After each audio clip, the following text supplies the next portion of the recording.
Habang nagsasauna ako, pakiramdam ko may kulang. 2 taon na ang nakalipas, inayos ko ang insulation ng steam room gamit ang makabagong insulator. Noon, marami akong tanong na hindi ko alam ang sagot.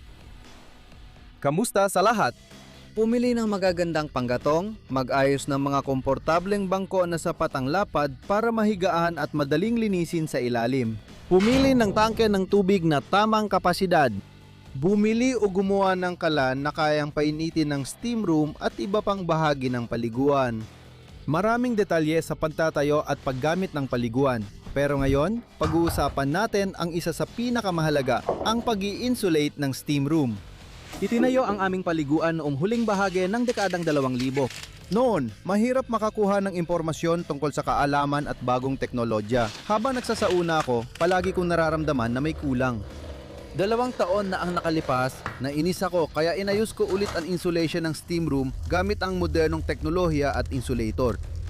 Nakwento ko na ito sa YouTube channel na Pes ni Yashiko Shaka.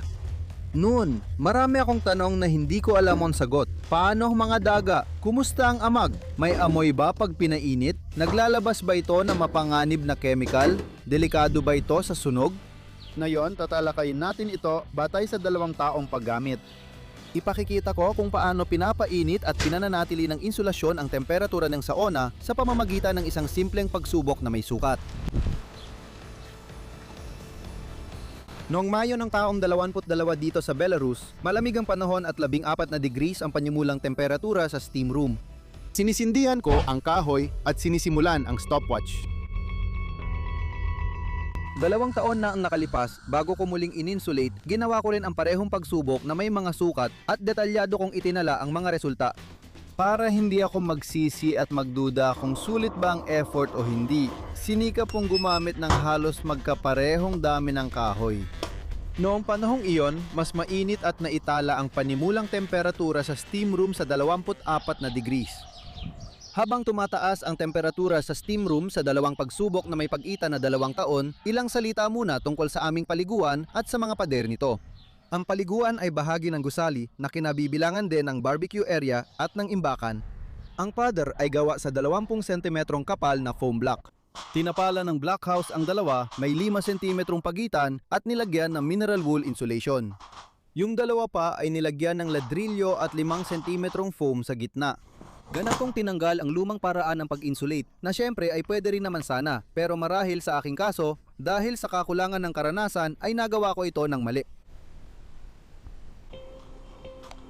Ngayon, tungkol sa insulation na pinili ko, 2 taon nang nakalipas, Logic Peer Banya mula Technonicol na kilala bilang makabagong paraan sa thermal insulation. Para ito sa mga lugar na mataas ang halumigmig, ligtas kapag pinainit at hindi na kailangan ng vapor barrier.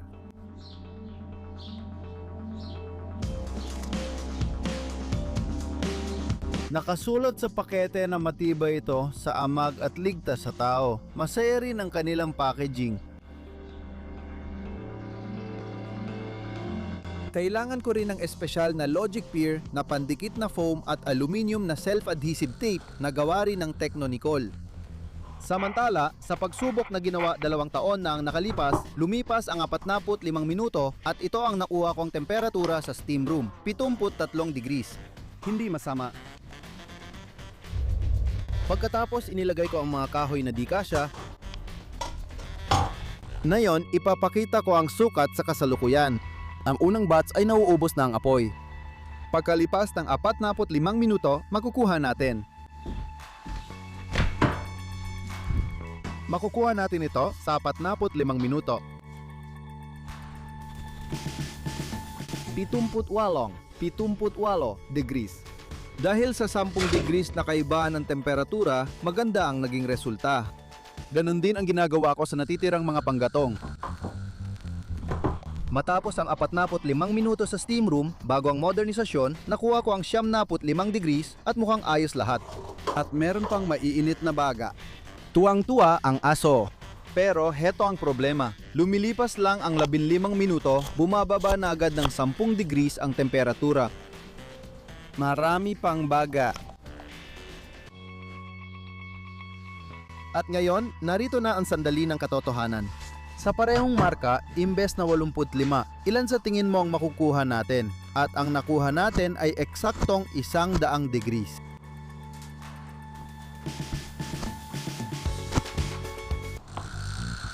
Ayos lang ang aso. Pagkalipas pa ng 40 minuto, 2 taon na ang nakalipas, nakuha ko ang simpleng 72 degrees.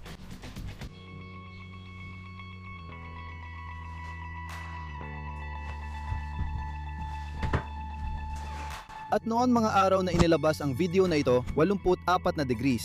Dagdag na 12 degrees. Paalala, ito ay na mas mababa ng 10 degrees ang panimulang temperatura. Habang lumalamig ang steam room at bago ang pagsubok kung gaano katagal nananatili ang init, may oras pa akong magpaliwanag ng mas detalyado. Ayon sa nakasulat sa pakete, ang Logic Pirbanya ay isang makabagong insulasyon. Ito ay matitigas na panel na medyo siksik kapag ginawakan at mapusyaw na berdeng gitna binalot ng aluminum foil sa magkabilang panig.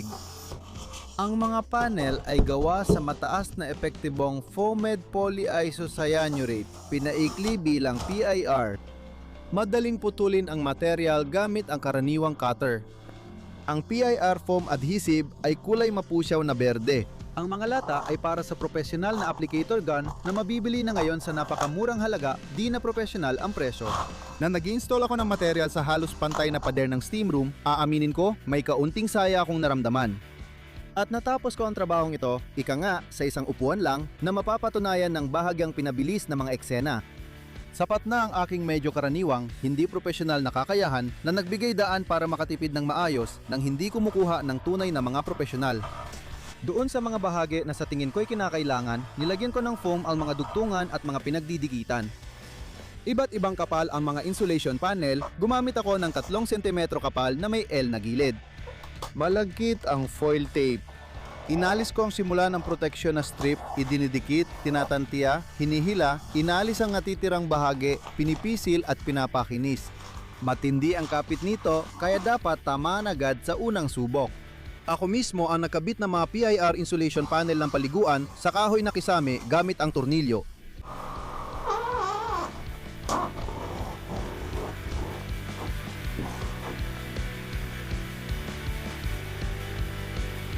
Ito na ang resulta. Sa magaan na partisyong ito, naglagay ako ng 2 patong ng pier. Nakakuha pa ako ng tuwid na kahoy. Dahil inisip kong sapat na ang pagkakapantay ng mga pader at pundasyon, ikinabit ko ang mga gabay na kahoy para sa wall paneling gamit ang mga dowel na pakoderecho sa ibabaw ng insulation boards. Mas mabilis ito kaysa maglagay ng insulation board sa pagitan ng kahoy at hindi rin magkakaroon ng cold bridges. Kung gagamit ng mineral wool na insulation, malamang hindi ito magagawa sa ganitong paraan. Naglagay ako ng suporta sa mga bagong bangko gamit ang kahoy at nirecord ang posisyon nito sa video. Sinamantala ko ang pagkakataon para kiskisin at lagyan ng protective coating ang tinanggal na wall panel na gamit sa mga steam room ng sauna. Binalik ko ang wall panel sa dati nitong pwesto.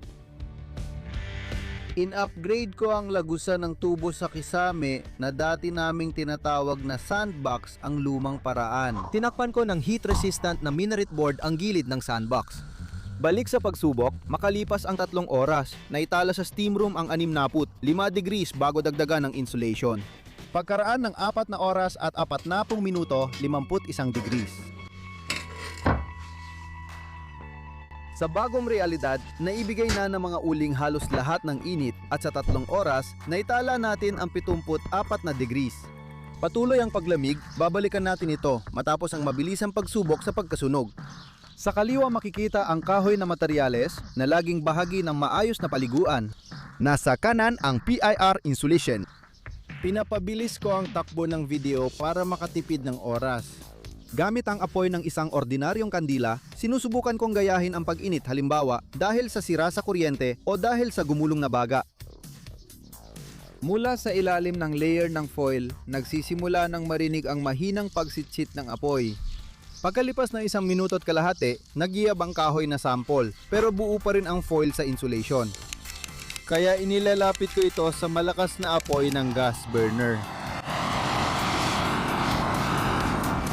Nagliyab ang sinusubok na makabagong material at sa mga sandaling yon, parang tapos na ang lahat. Kapag inalis ang apoy, mabilis itong humihina, sumisitsit at namamatay. Ibig sabihin, di tulad ng kahoy, hindi nito natutuloy ang pagkasunog.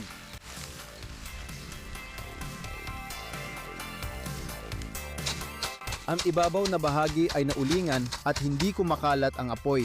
3 himala.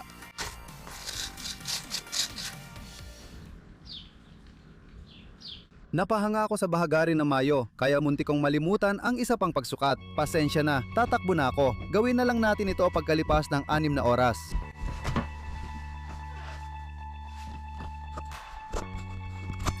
₱51 degree. Sa dating bersyon, 4 na oras at 40 minuto ang bilang na ito. Hindi ko pinagsisisihan ang nagawa o ang muling ginawang trabaho.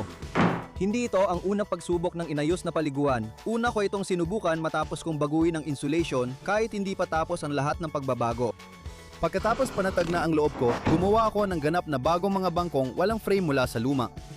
Malapad at naiaangat ang upuan, kaya hindi ko na kailangang yumuko ng husto sa paglilinis ng sahig sa ilalim nito. Sana ay maging kapaki-pakinabang ang impormasyong ito sa marami sa inyo habang nasa yugto pa lang ng pagtatayo. At sana ay makatulong ito para maiwasan ang ganitong seryosong pagbabago sa paliguan sa hinaharap. At ang pinakamahalaga, hindi talaga tungkol sa pagkakaiba ng temperatura ang usapan. Madali namang mapantayan ito kung magdadagdag ka lang ng kahoy. At kung magpapainit ka sa estilo ng Russian bath at hindi ng sauna, hindi rin naman ganoon kahalaga ang mga ito. Ang mahalaga na yon ay may tunay ng amoy at atmosfera ng paliguan sa loob ng paliguan. Hindi ko pa alam kung paano at anong gamit ang pwedeng gamitin para masukat ito, kaya pagtiwalaan nyo na lang ang sinasabi ko.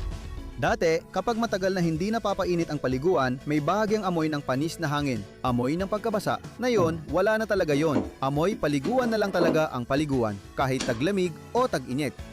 Gusto ko makita kung paano na ang insulation matapos ang 2 taon ng gamit. Sa tingin ko, interesado rin kayo. Pinakamadaling tanggalin ang ilang mga panel sa kisame. Mukhang pareho pa rin ang material tulad nung 2 taon, kaya tingin ko di na kailangan ng dagdag na komento. Iiwan ko sa ilalim ng video ang link kung saan ko kinuha ang himalang PIR na insulasyon para sa paliguan.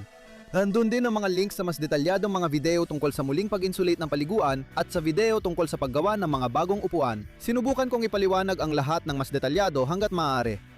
Ang ventilasyon ng steam room ay nananatiling nakaayos pa rin sa pamamagitan ng pinto. Pagkatapos mag-steam, iniiwan ko lang na bukas ang pinto, tapos na. Mag-like at mag-subscribe sa Pesniyashi Koshaka. Subscribe din sa Zen at TikTok ko. Nasa video description ang mga link. Pindutin ang kampanilya. Doon, ma-update ko kayo. Hanggang sa muli, naway maghari ang kapayapaan sa buong mundo. Salamat!